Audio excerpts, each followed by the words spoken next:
Vamos a dar inicio a esta sesión de la Comisión de Trabajo del Senado en nombre de Dios y de la Patria, integrado la senadora Adriana Muñoz.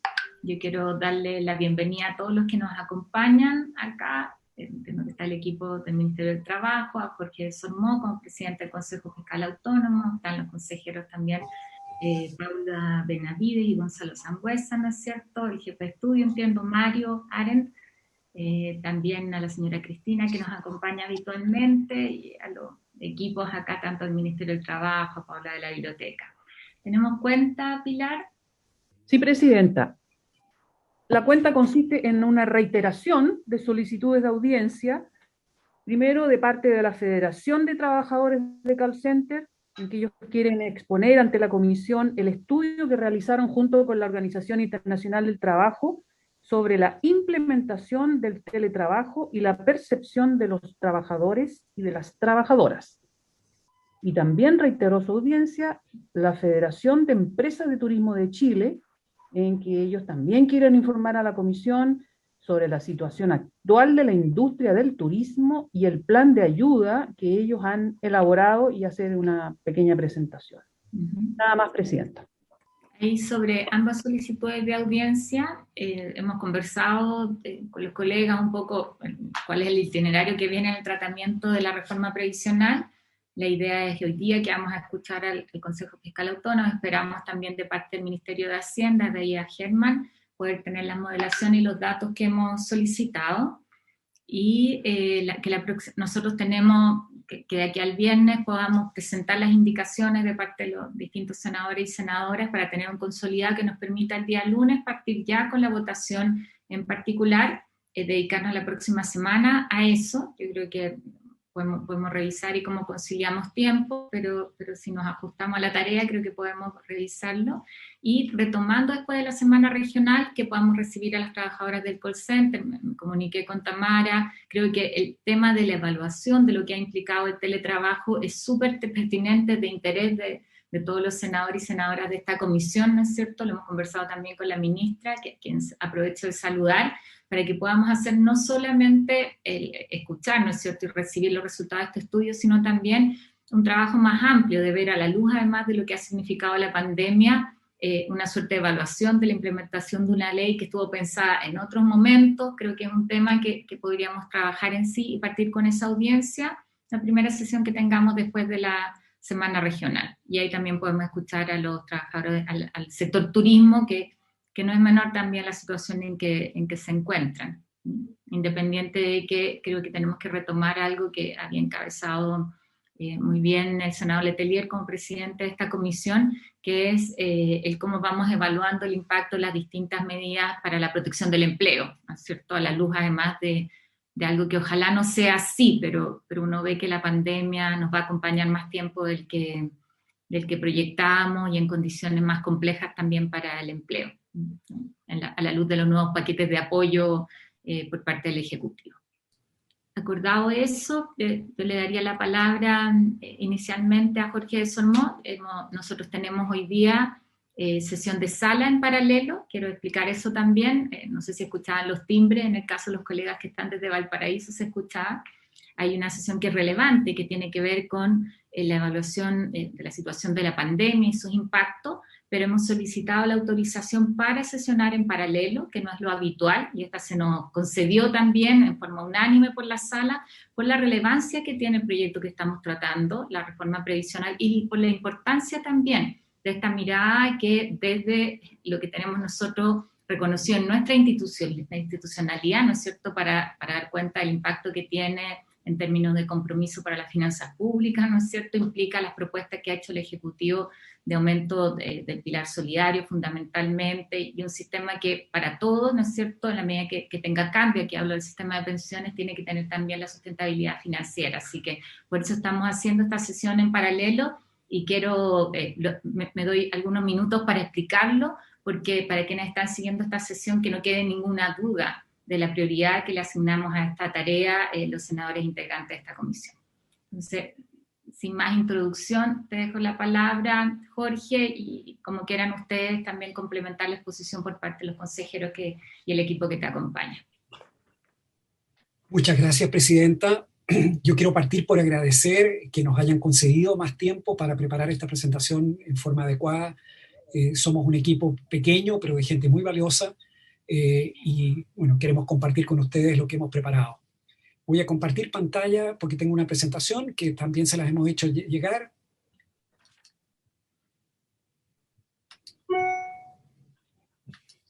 O lo van a mandar después cuando empiece. Puede ser. Ustedes ven la portada, ¿verdad? Sí, la vemos perfecto. Muy bien. Bueno, la agenda es básicamente hablarles primero un poquitito de cuál es el rol de nuestra institución, del Consejo Fiscal Autónomo. Hablarles sobre la sostenibilidad fiscal, que es nuestra principal responsabilidad, velar por ella, ¿no es cierto? Vamos a hablar de otros conceptos que es importante también tener una claridad respecto de ellos, como son las holguras fiscales, que dependen de los ingresos fiscales, por cierto, de los gastos fiscales. Vamos a hablar de los activos fiscales también, del Fondo de Ahorro Colectivo y un mensaje final que hemos preparado para ustedes. Respecto al rol del Consejo Fiscal Autónomo, permítame señalarles que este fue creado el 16 de febrero de 2019 mediante la ley 21.148. Es una institución de carácter técnica y consultiva, con personalidad jurídica y patrimonio propio. De acuerdo con lo establecido en la ley, el Consejo Fiscal Autónomo tiene por objeto contribuir al manejo responsable de la política fiscal del gobierno central. Dentro de sus principales funciones está la de evaluar la sostenibilidad de mediano y largo plazo de las finanzas públicas y difundir los resultados de esas evaluaciones. La creación del Consejo Fiscal Autónomo busca reforzar, en definitiva, la institucionalidad fiscal en Chile, fomentando la transparencia, la responsabilidad, la credibilidad, la disciplina y la cultura de estabilidad fiscal, y promoviendo la sostenibilidad de las finanzas públicas, que incluye todo lo anterior. Hablemos un poquito sobre la sostenibilidad fiscal. Hablamos de sostenibilidad fiscal cuando la deuda pública no crece más rápido que los ingresos y su capacidad de pagarla. En este sentido, la deuda pública es sostenible si se mantiene estable en relación al producto de la economía y en un nivel que permita servir la deuda sin necesidad de ajustes, renegociaciones o impago. De este modo, la deuda pública puede considerarse sostenible si el esfuerzo fiscal para estabilizarla es tanto económica como políticamente factible, y cuando su nivel es compatible con un bajo riesgo de refinanciamiento y un crecimiento de largo plazo satisfactorio de la economía. La importancia de la sostenibilidad fiscal es que permite que tanto el Estado como las personas y empresas puedan endeudarse a tasas de interés bajas, lo que favorece el crecimiento económico, el empleo, el ingreso de las personas, a la vez que el Estado pueda honrar sus compromisos de gasto público. El análisis de sostenibilidad fiscal requiere una mirada de largo plazo, completa de las finanzas públicas y del escenario macroeconómico, con una actualización de cada una de las variables. Un análisis de la sostenibilidad fiscal incluye la modelación de la dinámica de distintos tipos de ingresos fiscales, así como los gastos compatibles con las metas de balance estructural y todos los gastos proyectados, donde inciden tanto variables demográficas como económicas. Se debe señalar que el gasto público en pensiones es una parte bien importante del gasto público total, es un 13,6%, al menos eso fue el año 2019, y equivalió a un 3,3% del PIB en dicho año.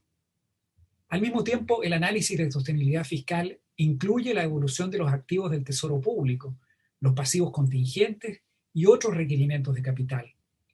En septiembre del 2020, el Consejo Fiscal Autónomo presentó ante la Comisión Especial Mixta de Presupuesto su escenario base para la evolución de la deuda pública y un análisis de sostenibilidad fiscal, el primero que hemos hecho, donde se planteó en forma preliminar un nivel prudente de deuda neta de 25% del PIB, que equivale a una deuda bruta de 43% del PIB, una vez que uno toma en cuenta los activos fiscales, los activos del Tesoro Público. Las proyecciones de la DIPRES en el informe de finanzas públicas del cuarto trimestre sugieren que la deuda bruta no superaría dicho umbral en un horizonte de mediano plazo. Se debe mencionar que en la actualidad las proyecciones para el análisis de sostenibilidad fiscal en la que se encuentran trabajando el Consejo Fiscal Autónomo se incorporará toda la información nueva disponible, incluidos los recientes anuncios del gobierno de apoyo fiscal para enfrentar la crisis de la pandemia. La evolución de la deuda pública, de acuerdo al informe de finanzas públicas del cuarto trimestre, es la que ustedes ven en este gráfico. La deuda bruta, ¿no es cierto?, que se encuentra, ¿no es cierto?, este año en el 33% estimativamente, ¿no es cierto?, iría creciendo y se estabilizaría, de acuerdo a este informe, en 42,9%, digamos 43% del PIB. La posición financiera neta, que es la deuda bruta menos los activos más líquidos del Tesoro Público, estaría convergiendo a un 37,7% del PIB, ¿verdad? Hay otra definición de deuda neta, que es una definición que proviene del Ministerio de Hacienda, donde hay activos como las acciones del Estado en empresas públicas y otros que son menos líquidos, digamos, y por lo tanto nuestra definición preferida es justamente la posición financiera neta que calcula la Dirección de Presupuesto. Se debe mencionar que la actualización de proyecciones para la... No, esto ya lo leímos, ¿verdad? Vamos a hablar ahora de holguras fiscales. Las holguras fiscales corresponden a la diferencia entre los gastos compatibles con las metas que se han proyectado, naturalmente, a partir de los ingresos, digamos, del gobierno central, compatible con las metas de balance estructural y los gastos comprometidos. Estos últimos son los gastos comprometidos, consistentes con mantener la continuidad operativa de todos los servicios públicos e incorporando el cumplimiento de compromisos contractuales, legales y programáticos vigentes, y el impacto estimado de los proyectos de ley en trámite. De esta forma, en la medida que los gastos comprometidos se ubiquen por debajo del gasto compatible con las metas, o las proyecciones de estas metas, del balance estructural, se dice que existirían holguras fiscales o espacio para un mayor gasto fiscal al comprometido. Una de las limitaciones de esta medida de holgura fiscal es que no considera otros requerimientos de capital, o las partidas bajo la línea, también se las llama así, y sus proyecciones se realizan en un horizonte de tan solo 4 años, que podríamos llamar mediano plazo. Se debe mencionar que por ley los gastos comprometidos se ajustan anualmente en las proyecciones de acuerdo a la variación estimada del IPC. Si bien los gastos comprometidos consideran obligaciones legales y contractuales vigentes y la continuidad operacional de los organismos públicos, estos no incluyen, por otro lado, reajustes reales para los trabajadores del sector público, reajustes reales de las subvenciones educacionales, reajustes reales de los beneficios del sistema de pensiones solidarias, reajustes reales en el gasto per cápita para salud, aumentos de dotaciones e inversiones no incluidas en compromisos ya adquiridos. Dado lo anterior, es esperable que los gastos comprometidos sean inferiores a los gastos efectivos, aunque esto no se observa necesariamente en los últimos años, como vamos a ver en el gráfico a continuación. Podemos concluir que si bien las holguras fiscales entregan una medida de espacio fiscal disponible, estas deben ser complementadas por horizontes de proyección de largo plazo, donde se incluyan los activos, pasivos, contingentes y otros requerimientos de capital, considerando los escenarios de riesgo para cada uno de ellos. Y esto es especialmente válido para un compromiso como el del sistema de pensiones. Este cuadro lo que muestra, digamos, es qué relación hay entre los gastos comprometidos, por ejemplo, en T-4, que son las barras de color naranjo, y el gasto efectivamente realizado, ¿verdad? La barra gris muestra, ¿no es cierto?, el gasto comprometido en 3 años previos, digamos, al año, ¿no es cierto?, en cuestión. Y la barra amarilla, ¿no es cierto?, 2 años previos, ¿verdad? Y ustedes pueden ver que hay periodos en los cuales, digamos, los gastos comprometidos, ¿no es cierto?, estuvieron por debajo de los gastos efectivos. También el periodo más reciente es un periodo en el cual tenemos, ¿no es cierto?, que hay más correlación entre los gastos comprometidos, no los del 2017, no los de 4 años atrás, pero sí los de 3 y los de 2 años atrás, en los últimos años, han estado más relacionados, ¿no es cierto?, con el gasto efectivo. Pero en definitiva, ¿no es cierto?, siempre está el riesgo, sobre todo cuando uno hace análisis a más largo plazo, de que los gastos comprometidos realmente subestimen el gasto total. Las metas de balance estructural utilizadas por la DIPRES en su ejercicio de programación financiera del informe de finanzas públicas del 4º trimestre contemplan una reducción del déficit estructural a partir del 2022, superada la pandemia, ¿no es cierto?, en un punto porcentual por año hasta llegar a un déficit de 0,9% del PIB el año 2025. Consistente con dichas metas, las proyecciones de DIPRES indican que a 2025 las holguras fiscales llegarían a 0,8% del PIB. Es importante mencionar que dichas holguras fiscales ya consideran la trayectoria decreciente del déficit operacional del sistema antiguo de pensiones y de los intereses devengados de los bonos de reconocimiento, así como las estimaciones del proyecto de ley de reforma de pensiones del boletín 12.212-13, previo a estas indicaciones. Al considerar los mayores gastos de las indicaciones del proyecto de ley de pensiones, estas holguras se reducirían a 0,4% del PIB el año 2025, como muestra este cuadro, ¿verdad? Aquí tenemos el gasto compatible con las metas del balance estructural, tenemos, ¿no es cierto?, el gasto comprometido, la diferencia entre esas dos partidas, ¿no es cierto?, nos da la holgura fiscal, ¿verdad? Pero si agregamos las indicaciones del proyecto de ley de pensiones, ¿no es cierto?, estas holguras se reducen, ¿no es cierto? Bueno, para el 2021, ¿no es cierto?, sería un número negativo, ¿no es cierto? Para el 2022 sería 0 y para el año 2025, ¿no es cierto?, sería un 0,4% del PIB. Si bien las holguras fiscales son una herramienta útil para la programación financiera de mediano plazo, dadas las limitaciones que hemos descrito, estas deben ser complementadas con un análisis integral de sostenibilidad fiscal más allá de los 4 años. Lo anterior es especialmente importante en el análisis del sistema de pensiones, ¿verdad? Pasamos ahora a hablar de los ingresos fiscales. La autoridad fiscal considera que tanto ingresos transitorios como permanentes contribuirán a financiar las indicaciones del proyecto de ley de pensiones, tal como lo indica la metodología actual del balance estructural. Dentro de los ingresos transitorios destacan los recursos adicionales que se percibirán por la licitación del sistema 5G, que son 453 millones de dólares, un 0,18% del PIB, y una mayor base de recaudación por mayores ingresos tributarios en el cuarto trimestre del 2020, lo que de acuerdo a la autoridad fiscal podrían mantenerse en el corto y mediano plazo. Se debe señalar que en el informe de evaluación del balance estructural 2020-2021, el CFA identificó como sorpresas de mayor recaudación fiscal factores principalmente transitorios, tales como el impuesto sustitutivo sobre el FUT, el aumento del IVA por el mayor consumo generado por los retiros de los fondos previsionales y el menor uso al esperado de las medidas de postergación de pago de impuestos como medidas transitorias de reversión automática en el cuarto trimestre. Por el lado de los ingresos permanentes, la autoridad fiscal considera que la ley de modernización tributaria ayudaría a financiar las indicaciones del proyecto de ley de pensiones.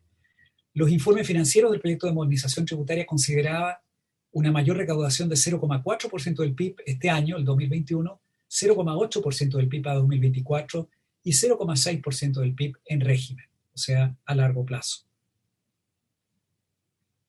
Se debe mencionar que la proyección de dichos ingresos ya se encuentra incluida en la programación financiera y junto a los ajustes cíclicos proyectados determinan los ingresos estructurales del gobierno central. La reciente alza del precio del cobre y las mejoras en las proyecciones de actividad económica para este año sin duda son una buena noticia para la recaudación fiscal. Sin embargo, se debe señalar que la regla de balance estructural contempla que la parte transitoria de los mayores ingresos provenientes del cobre y de la actividad económica sea ahorrada y la parte permanente pueda ser gastada. En el mes de agosto de este año conoceremos el resultado de las proyecciones de los comités de expertos del precio del cobre y del PIB tendencial, los que van a estimar qué parte de los mayores ingresos son permanentes y qué partes son transitorios, o sea, de corto plazo, ¿verdad?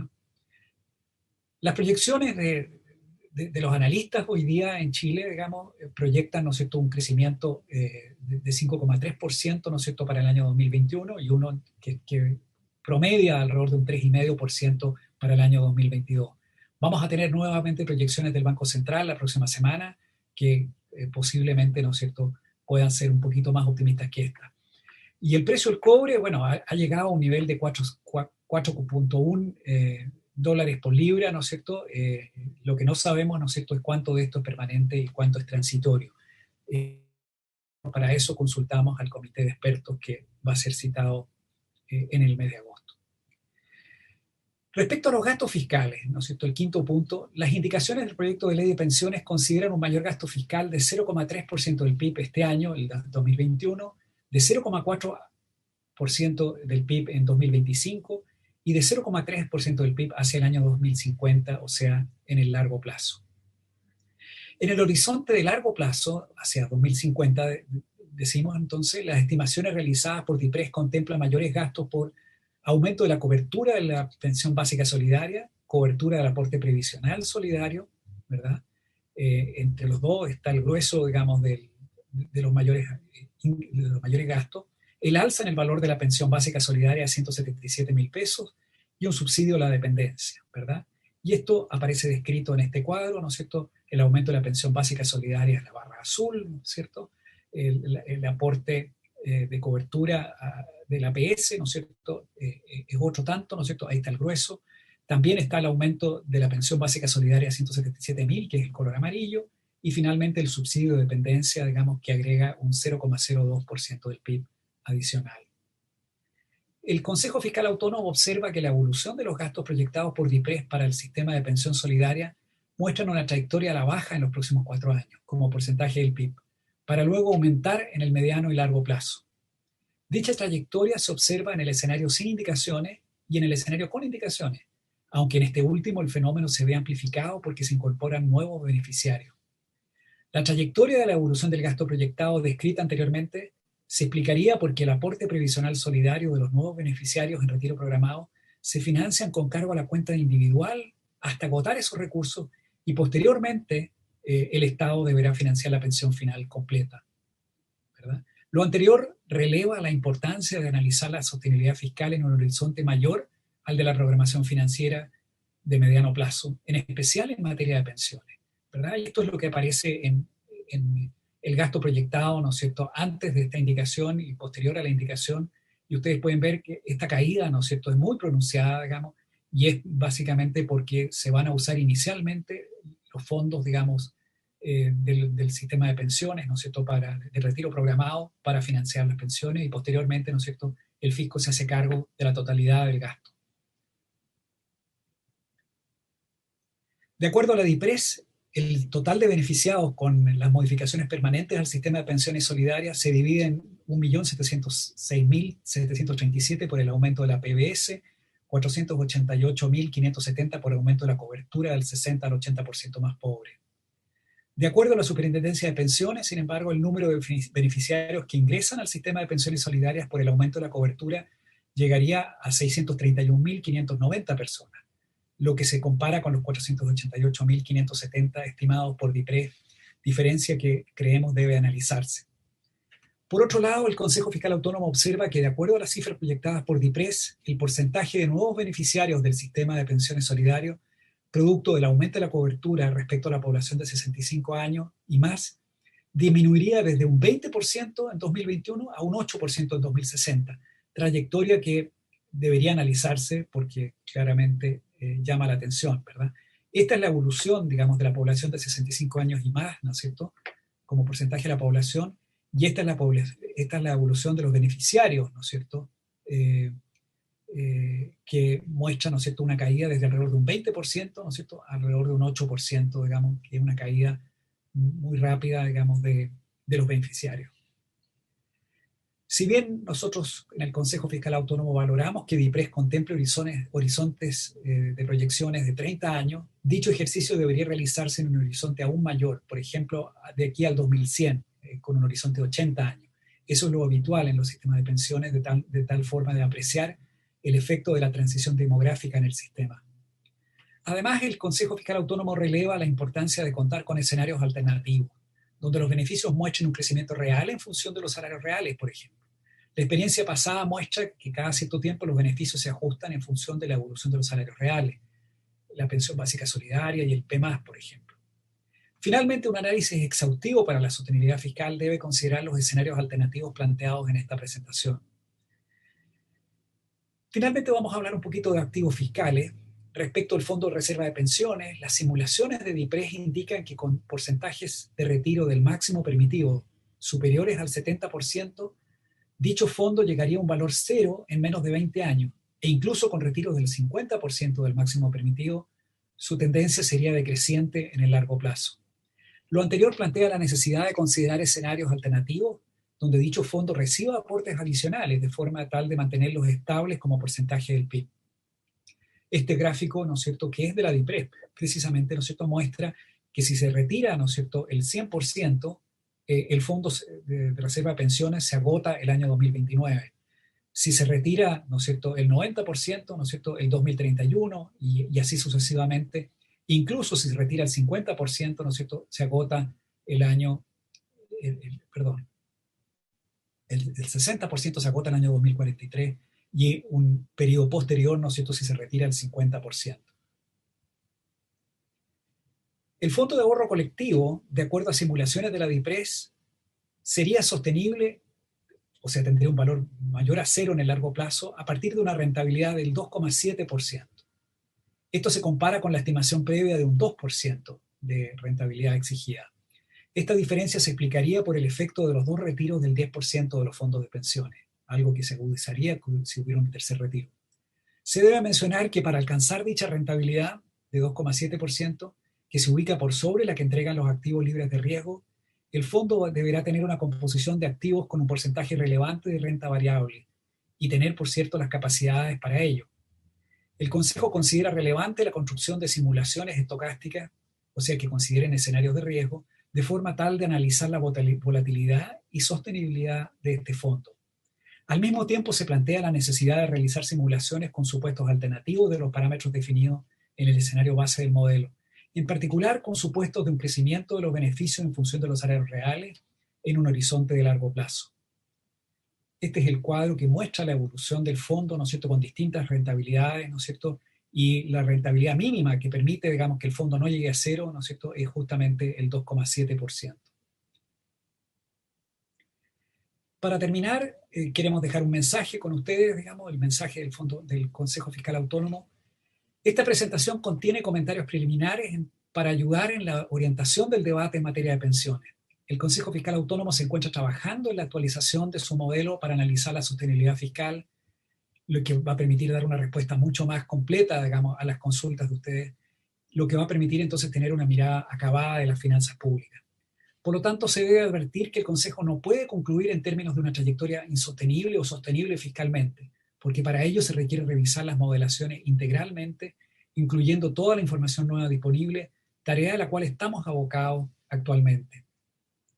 Sin perjuicio de lo anterior, como Consejo reafirmamos el mensaje de que los gastos permanentes deben ser financiados con ingresos permanentes, lo cual puede tener su origen en mayor eficiencia del gasto público, o sea, una reasignación de gastos, mayores ingresos, ya sea por el incremento del crecimiento de largo plazo del país, o bien una mayor carga tributaria o una reducción de la evasión. Finalmente, el Consejo Fiscal Autónomo advierte sobre la necesidad de una consolidación fiscal una vez concluida la crisis, con una reducción de los déficits estructurales y estabilización de la deuda pública en un nivel prudente, o por debajo de él, de forma tal de prevenir el riesgo de inestabilidad macroeconómica, de mayores tasas de interés, de menor crecimiento y empleo y de reducciones en los gastos comprometidos. Con eso termino, Presidenta. Muchas gracias por el tiempo que nos asignó. Muchas gracias, Jorge de Solmó. No sé si los otros consejeros quieren hacer uso de la palabra. Yo creo que si hay consultas, nosotros vamos a darle paso al resto de los consejeros para que dé su opinión. Perfecto. Abro aquí la palabra por parte de los senadores. Senador Letelier. Primero, muchas gracias, Presidenta, muchas gracias, don Jorge, muchas gracias al Consejo Fiscal Autónomo. Yo creo que la presentación permite explicar por qué es tan bueno el que exista un Consejo Fiscal Autónomo, porque podemos contar con información todos los tomadores de decisión. Por ende, muchas gracias por la presentación. No sé si se escucha bien, Presidenta. Fuerte y claro acá.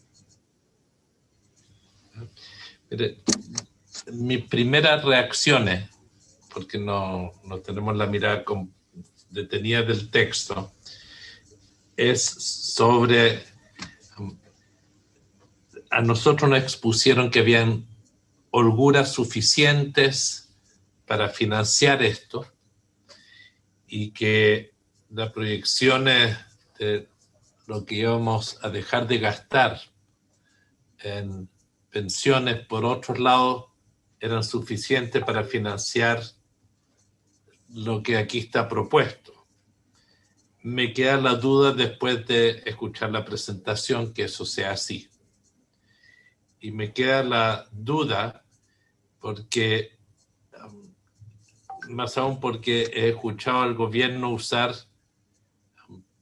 el mismo argumento de holguras para financiar lo que el presidente anunció ayer o anteayer respecto a las ayudas sociales para la pandemia.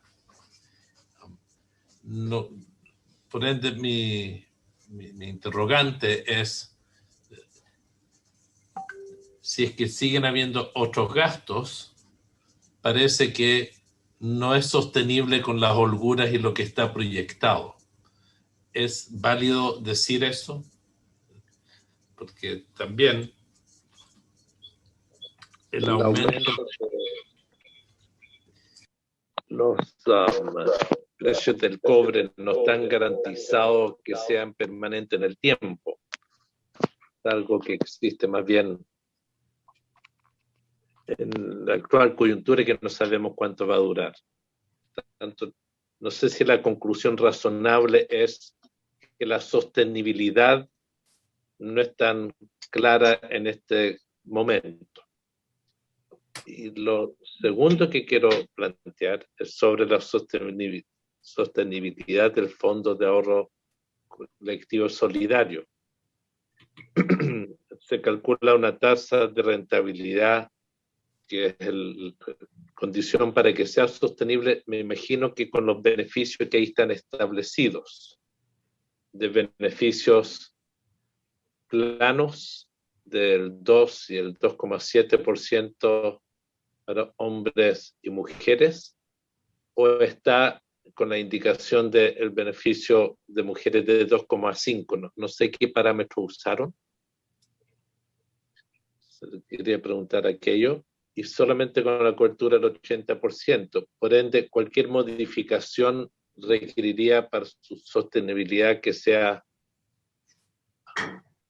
con mayor rentabilidad, si entiendo, o si es que hubiera un premio o un reconocimiento por el ahorro, el esfuerzo, el ahorro, la cantidad de contribuciones, eso ya escaparía lo que uno pudiese considerar que es sostenible el fondo.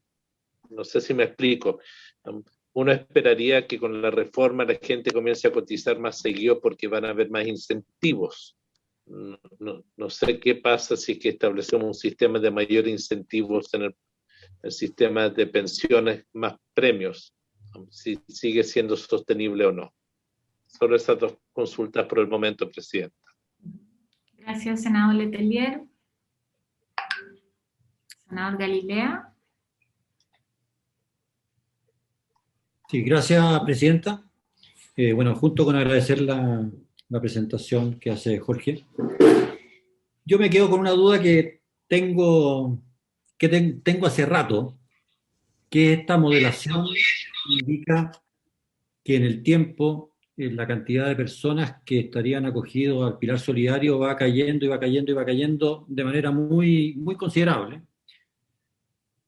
Entre otras cosas, tengo dos preocupaciones, porque no me convence esa caída, porque estoy seguro de que va a ocurrir lo que de alguna manera dice el Consejo Fiscal Asesor, que es que de alguna manera la correlación de rentas reales y del aumento de rentas en el país se va reflejando también en el PMAS, en el pilar básico, en el APS, en fin, en todo el entramado de ayuda social.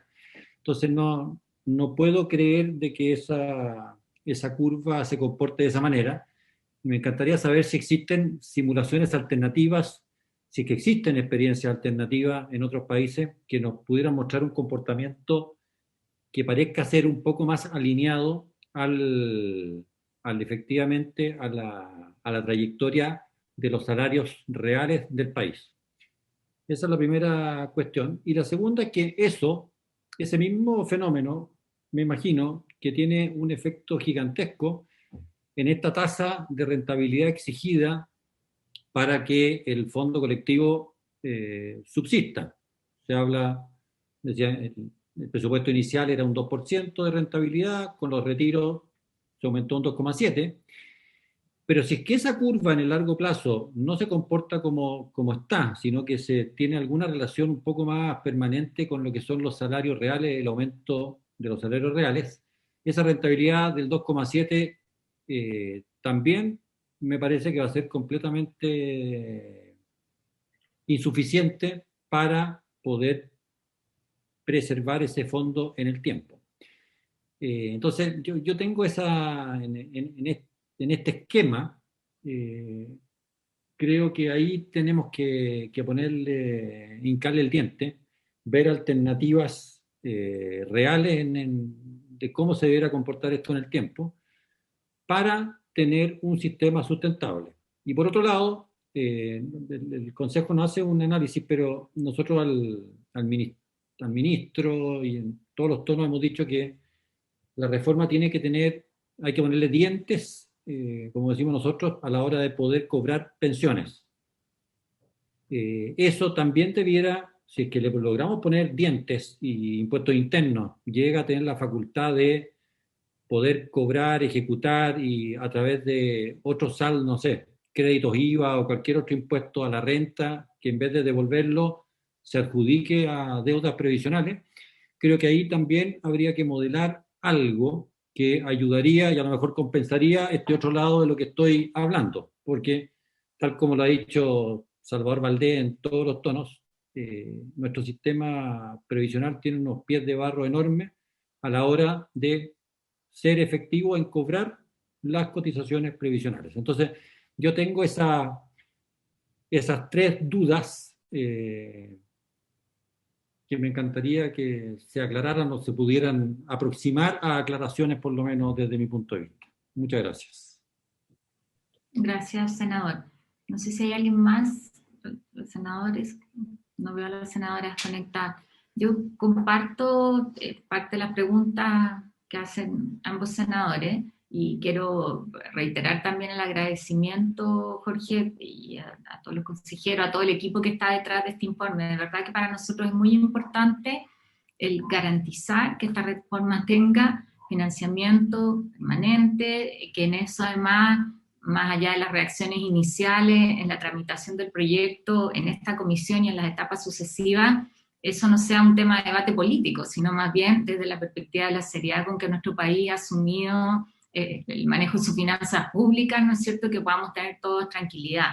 En eso veía al director de presupuesto que estaba conectado y yo me quedo con, más allá del detalle, de que analicemos en detalle el informe que ustedes nos traen, pero me quedo con o sea, de los planteamientos, primero como con la necesidad de tener una proyección a más largo plazo de qué significa esto, con clarificar cómo evoluciona además el grupo de pensionados en términos de edad, cuando se habla de holguras, que ya están contempladas algunas cosas que preguntábamos en otras sesiones si no estarán como doble contabilizados, o por lo menos en el debate público, cuando se habla de qué significa la disminución en la carga fiscal de la extinción, ¿no es cierto?, paulatina del antiguo sistema, para decirlo en simple. Y me quedo con que efectivamente existe la necesidad de discutir sobre fuentes de financiamiento que sean más permanentes, que es un debate que está bastante inicial en términos de reforma tributaria, de exenciones tributarias, y un poco, Jorge, en la línea de lo que planteaba el senador Letelier, es decir, la pregunta es si estamos en lo correcto, en lo que estamos interpretando, simplificando el análisis, porque insisto, que entiendo que esto tiene bastante más que desagregar. Te doy la palabra si quieres hacerte cargo de los comentarios. Yo le voy a pasar la palabra al consejero Gonzalo Sangüesa, quien se va a hacer cargo de la primera pregunta formulada por el senador Letelier sobre las holguras. Gonzalo, adelante. Buenos días o muy buenas tardes ya. Sí, respecto a las holguras, bueno, lo primero es, como lo dice muy bien el informe, las holguras tienen un uso, digamos, que tiene que ver más con la programación financiera de los próximos 3-4 años que con el análisis de sostenibilidad de las cuentas fiscales de largo plazo. Los modelos de sostenibilidad que nosotros hemos trabajado, se los presentamos a la Comisión de Hacienda hace un tiempo atrás, y tenemos que actualizarlo con todos los cambios que han habido en el escenario macroeconómico y también con todos los cambios que han habido en materia fiscal. Son modelos que uno tiene que simular, ¿no es cierto?, la situación fiscal en los próximos 10, 50, 100 años. Entonces, cuando hablamos de sostenibilidad fiscal, de lo que estamos hablando es de un horizonte largo, donde uno incorpora todos los elementos macroeconómicos y fiscales que están comprometidos. Y cuando uno analiza las holguras es un análisis más de corto plazo. Entonces, efectivamente, ahí aparecían holguras, ¿no es cierto? Y si se van a acabar o no las holguras, también tiene mucho que ver con que si los gastos son transitorios o permanentes. En la medida que los gastos son transitorios por una vez, obviamente esas holguras quedan, ¿no es cierto?, para los próximos años. Si los gastos se hacen permanentes, es distinto. Pero el foco del trabajo nuestro es analizar la sostenibilidad, y para eso lo que tenemos que modelar son el nuevo escenario macroeconómico, cómo ha cambiado los últimos 12 meses, y la nueva situación fiscal, tanto de los gastos permanentes. Y en ese escenario, ¿no es cierto?, ver esto en el largo plazo y no en el corto plazo. Ahora le voy a pedir a Paula que se haga cargo de las preguntas que van más directamente al sistema de pensiones, la que formuló la segunda pregunta del senador Letelier y también del senador Galilea, y algunos aspectos de lo que señaló la senadora Goich. Adelante, Paula. Gracias, Presidenta. Muy buenas tardes. Por su intermedio también saludar a todos los senadores y a quienes asisten. El senador Galilea se refería a la materia en particular respecto de la proyección de los beneficiarios, ¿no es verdad? Y la trayectoria que ahí se observa. Lo que nosotros hemos planteado como consejo es que nos parece importante que se analicen esas cifras.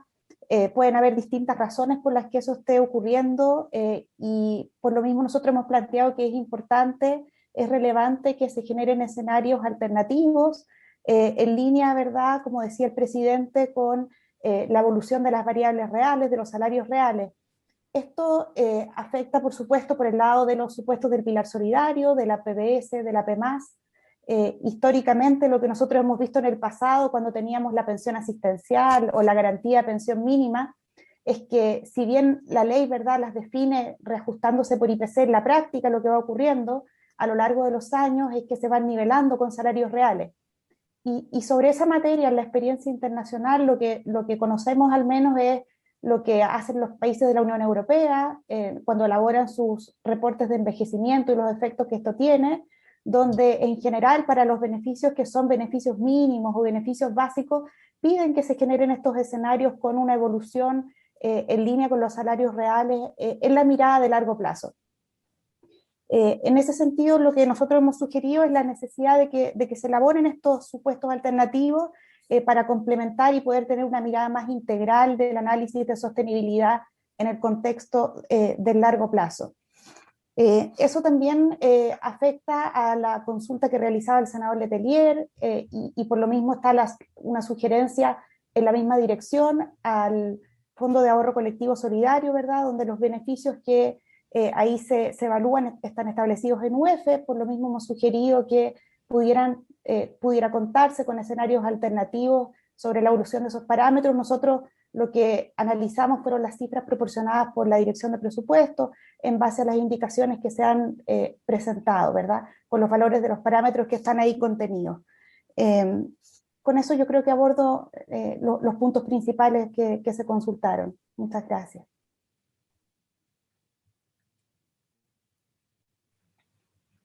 Muchas gracias, Paula. La verdad es que quisiera simplemente resumir, digamos, que nosotros creemos que es necesario un análisis de sostenibilidad para tener una visión más completa, digamos, de la sostenibilidad, digamos, de este proyecto. No estamos diciendo que no haya holgura o que el proyecto no sea sostenible. Creemos que hay que hacer más análisis, ¿verdad? Y considerar esos escenarios alternativos. Y si nos dan el tiempo necesario, naturalmente ustedes están contra el tiempo, digamos. Nosotros vamos a tener un pronunciamiento definitivo sobre esta materia. Y le agradecemos mucho el tiempo que nos han dedicado. Senador Letelier me estaba pidiendo la palabra.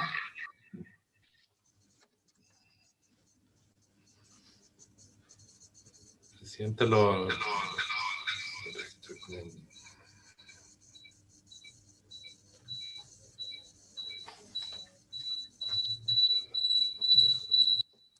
Tienes otra conexión activa, yo creo que por eso te hace eco. Debe ser la sala. Un segundito, perdón.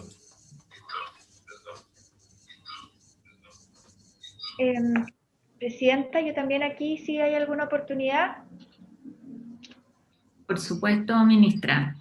El senador Letelier está en condiciones de hacer su intervención y después le damos la palabra a la ministra. Presidente, primero agradecerle a todos los integrantes del Consejo que nos entregan información. Agradecerle porque para nosotros es muy importante asegurar la sostenibilidad también, porque creemos que como lo planteó don Jorge, este es un gasto muy importante del presupuesto de la Nación y va a ser creciente en el tiempo. Por lo menos así aparece. Y donde partimos de un sistema de pensiones y valores de pensiones muy baja.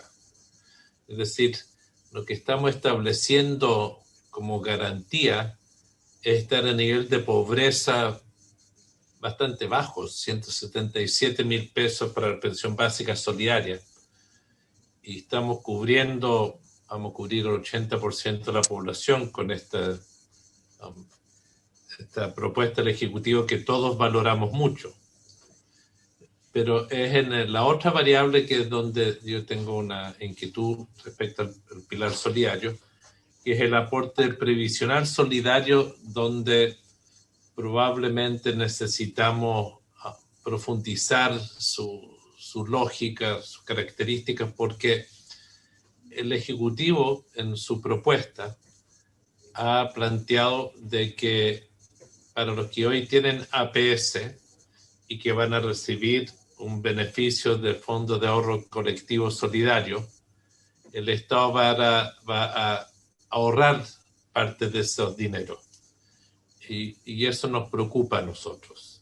Yo me imagino que ustedes hicieron el ejercicio contemplando esta reducción de gastos de parte del Ejecutivo en lo que es el aporte previsional solidario, y que nosotros, o algunos de nosotros, somos más bien partidarios que se mantenga igual o mejore, en particular con una mayor ponderación para la cantidad, para el esfuerzo contributivo. Me explico.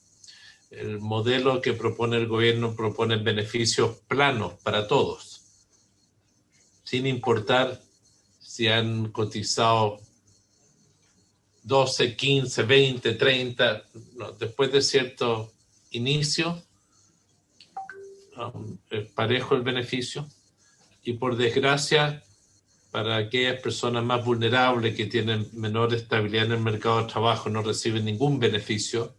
Entonces, del Fondo de Ahorro Colectivo Solidario, y ahí tenemos una duda de cómo se aplica el APS. Eso es una de nuestras inquietudes de cuánto el pilar solidario,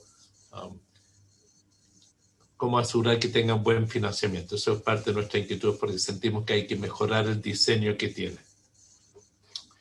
En el Fondo de Ahorro Colectivo, mi duda, Presidenta, es que se le planteó en la Cámara de Diputados de que los beneficios eran parejos para hombres y mujeres después de ciertos años de cotización.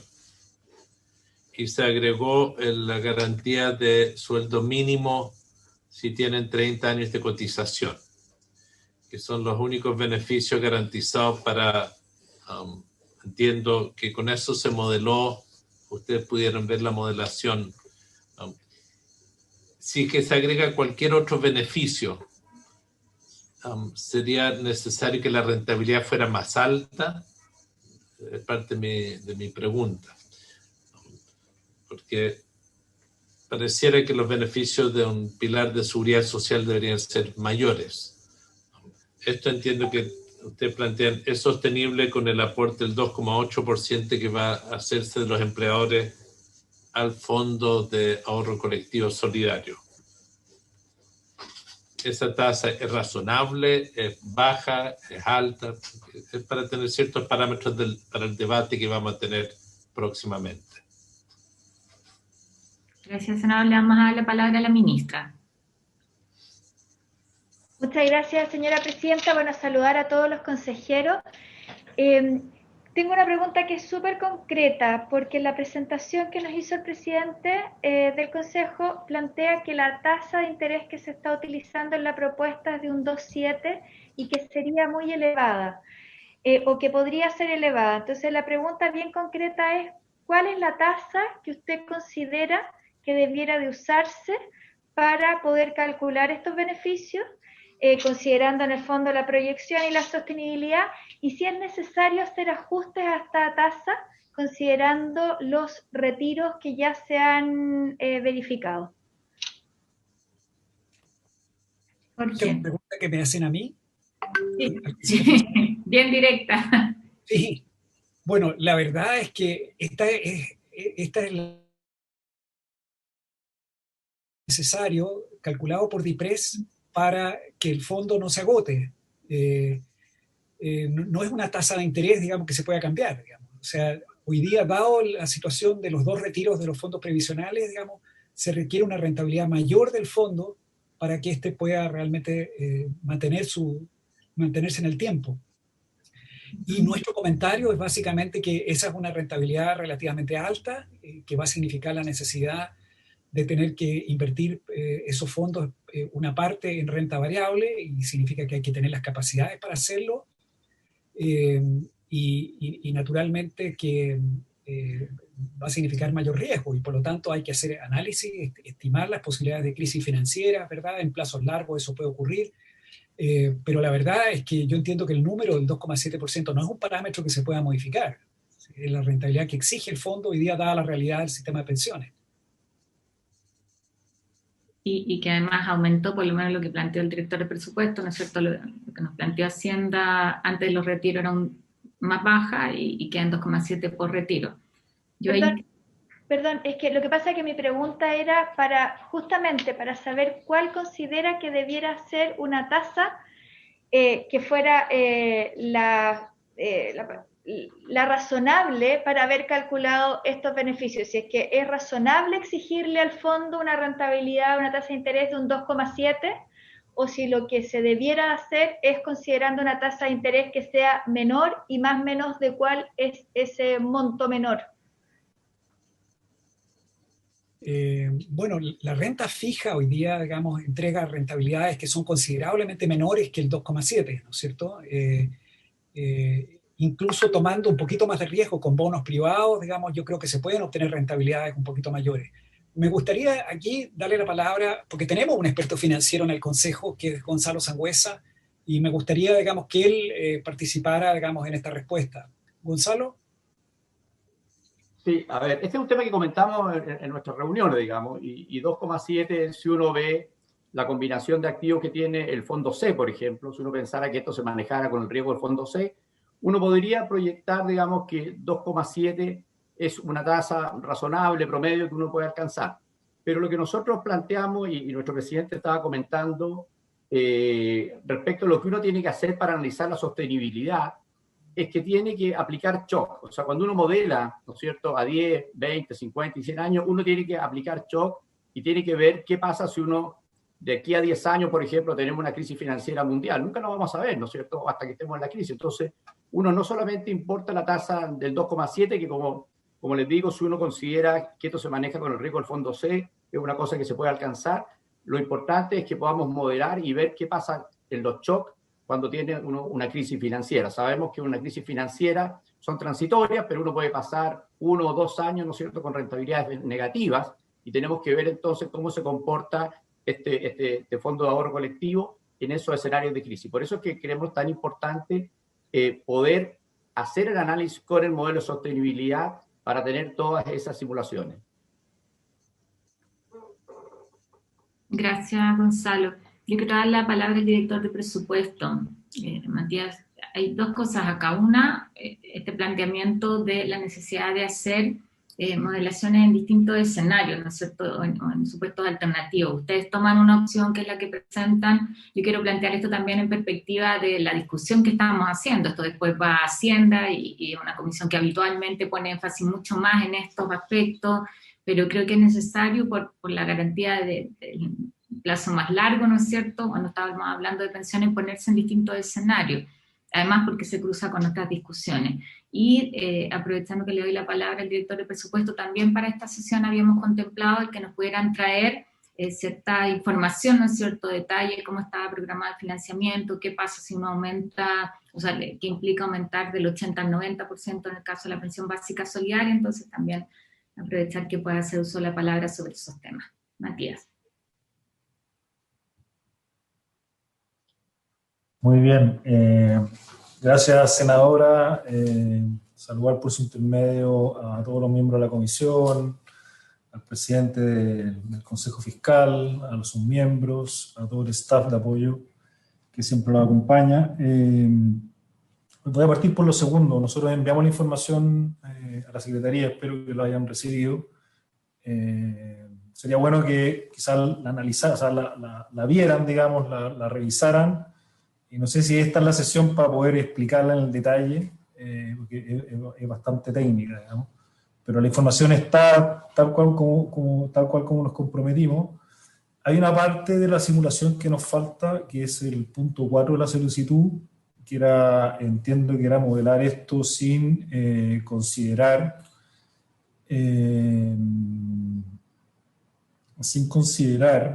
dame un segundo,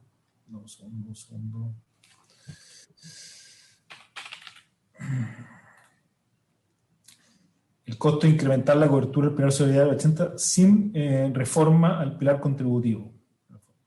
Esa es una simulación que está corriendo, digamos, demora más de un día, digamos, y por lo tanto esa sería la última parte complementar. Entonces, quizás la sugerencia, una vez que tengamos todo eso listo, podemos hacer una presentación más detallada, pero la información ya está para que sus equipos técnicos y ustedes la puedan analizar, digamos, tal como nos comprometimos.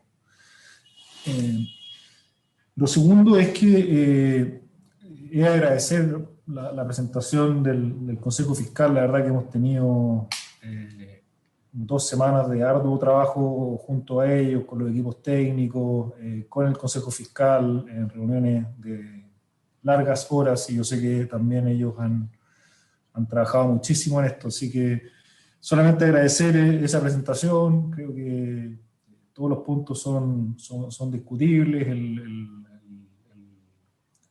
Ejecutivo plantea un proyecto de ley con ciertos parámetros, y obviamente si los parámetros cambian, esto es un modelo de imputados, pues, digamos. Al final del día, ¿no es cierto? Si yo quiero entregar más beneficios, voy a necesitar más ingresos, digamos. Evidente, ¿no es cierto? Lo mismo si tengo una caída en los ingresos, voy a tener que ajustar los beneficios, tal como está planteado en el proyecto de ley, digamos. Entonces, desde ese punto de vista, me parece que los puntos que se han levantado, si esto se reajusta real o URUF, bueno, eso es un tema de diseño más que de sustentabilidad, porque en el largo plazo, digamos, si es que alguien define cambiar el modelo, digamos, los parámetros del modelo, significa que va a tener que buscar una fuente de ingreso alternativa, digamos, y eso significa, por ejemplo, una mayor tasa de cotización, digamos. Por eso, al final del día, nosotros hemos hecho simulaciones en escenarios alternativos. De hecho, el mismo presidente del Consejo mostraba un gráfico que hizo la IPRES, que era cuál era la rentabilidad mínima que soportaba, digamos, el Fondo de Ahorro Colectivo para ser sustentable, digamos. Eso es sensibilización de la variable, y una de las variables más importantes, digamos. Solamente recordarle, senadora, que cuando estábamos en su momento trabajando un modelo alternativo que ustedes plantearon, esa rentabilidad mínima no era 2,7, era creo que en torno a 4,3%. Digamos. Entonces, creo que todas esas cosas hay que discutirlas, hay que tenerlas en el radar.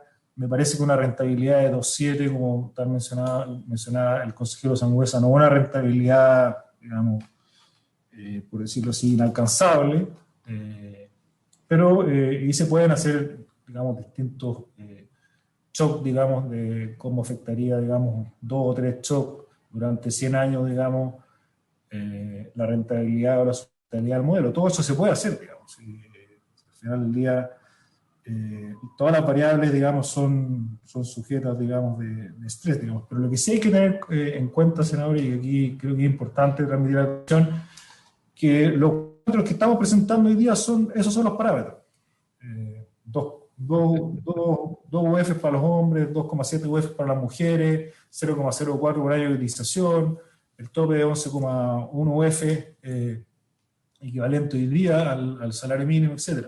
Obviamente, si esos parámetros se reajustan de una forma distinta, digamos, es evidente que va a requerir distintos ingresos, digamos, más o menos ingresos, digamos. Y creo que eso es importante también tenerlo en cuenta en la simulación, porque si nos ponemos a simular a ver qué pasa si, por ejemplo, el beneficio de las mujeres sube de 2,7, que por lo tanto sería siempre deseable, a 4, efectivamente el modelo no es sustentable. Eso se lo puede decir sin hacer ninguna simulación. Pero tenemos que definir un marco, digamos, y definir efectivamente cuáles son las variables de preocupación. Y una de las que nosotros creemos que es de alta preocupación es la rentabilidad. Y es por eso que es la que principalmente hemos estructurado como la variable más sensible y ver cuál era la rentabilidad mínima que exigía este fondo, que como bien mencionaba, lo mencionamos en la primera sesión y lo mencionó también el presidente del Consejo. Hoy día esa rentabilidad, que antes era 2,7, producto de los dos retiros, bajó o sea, era 2% la rentabilidad mínima, esta bajó a 2,7%. Eso es lo que me gustaría mencionar, senadora. Muchas gracias. Muchas gracias. A mí me gustaría preguntarle a la secretaria si hemos recibido la información, porque por lo menos en mi caso no he tenido oportunidad de verla, a la que se refiere el director. Sí, presidenta. Acabamos de hablar con gente del Ministerio de Hacienda y dice que están a punto de mandar la información en este momento. Como la white de Matías. No ha llegado todavía, pero va a llegar. Después te mando un mensaje para que mires. Perdón, un segundo, está despidiéndose de mí aquí en la casa. Yo creo que nosotros habíamos pensado la mitad de la parte de esta sesión en una presentación de sus resultados. Para nosotros es importante, lo hemos planteado desde la primera sesión, entonces esperamos, Matías, que podamos tener esa información y destinemos parte de la primera parte de la sesión del día lunes probablemente a hacer las consultas que tengamos sobre eso, que era algo que teníamos proyectado hacer en este momento. Quiero dejar eso claro y a la espera de la información completa. ¿Presidenta? El senador Letelier tiene una consulta y después a la ministra. La ministra, por favor, no hay problema. Es un caballero el senador Letelier, así que, ministra. Muchas gracias, senador. Nosotros trajimos la parte que corresponde a el registro social de hogares, las diferencias con el instrumento técnico de focalización. Tenemos una presentación que lo que busca es entender cómo se aplica este instrumento y cuáles son las diferencias que existen con el registro social de hogares, y de esa manera poder aclarar todo lo que tenía que ver con esas dudas. Así que estamos preparados para poder presentar. Me parece bien que avancemos sobre eso. Yo quiero reiterarle ahí, Jorge, y a los consejeros, ¿no es cierto?, al equipo del Consejo Fiscal Autónomo, el agradecimiento por la presentación, por el esfuerzo. Yo sé que han estado trabajando intensamente. Entiendo además el mensaje de que siguen trabajando y pedirles que en eso, todo lo que nos puedan aportar también desde una mirada técnica que respaldamos mucho y que además creemos que es muy importante que esté sobre la mesa al tomar decisiones, en nuestro caso legislativas, de políticas públicas tan relevantes como esta. O sea, estamos a la espera de esos nuevos antecedentes que nos puedan aportar para un debate donde yo espero que además podamos nosotros avanzar con la tranquilidad de que estamos dando respuestas que son sostenibles en el tiempo. O sea, ese es el ánimo de todos.